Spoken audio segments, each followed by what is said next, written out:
Friends, how far would you go for your family? Would you withstand great pain and sacrifice for them? And would you do it all without complaining? If you wouldn't, you may not be princess material. For that's the very question at the heart of today's episode of Fucked Up Fairy Tales with Liz. Dings! It's possible you know this tale as the 7 ravens, or the 11 eagles, or the 3 doves, or the 137 peacocks, for fuck's sake. There are so many variations of this tale. But I'm telling you the original Grimm version, which is the 6 swans. Once upon a time, a king went hunting in the forest, and he completely lost his way home.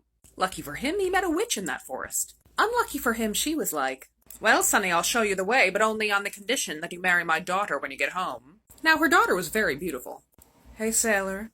But there was something about her, something that made the king shudder when he took her in. But there was no such thing as Google Maps. So he said, "Alright, let's do this, let's get hitched and get me home." So the king was a widower, and he had 7 children from his previous marriage. 6 boys and 1 girl.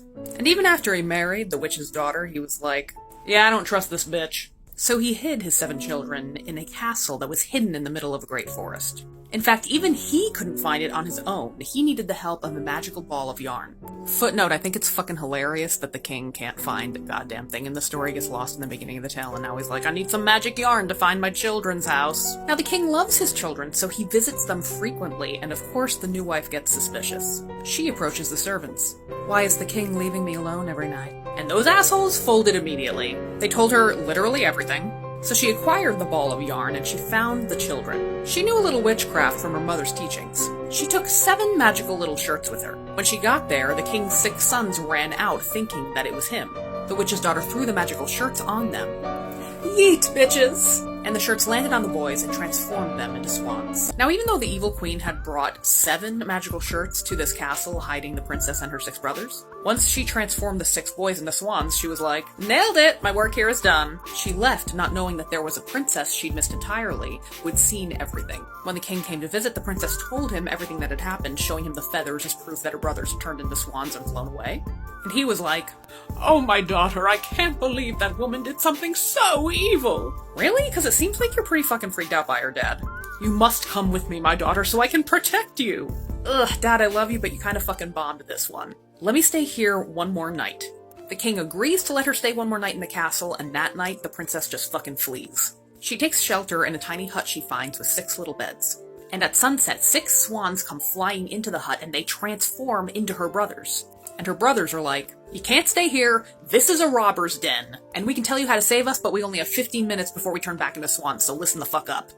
"Okay, sis, this is how you can save us from our swan curse. See, it's all about shirt magic. First of all, you have to knit us each a shirt made out of nettles." Do you guys know anything about nettles? They're plants with these tiny little irritating stingers that fuck up your skin.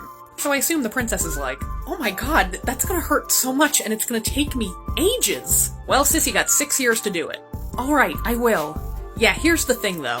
You can't talk or tell anyone about it or why you're doing it, and you can't laugh or cry. Basically, you have to be a stone of silence. And if you fail that, or if you don't do it in time, we are going to be cursed to be swans forever.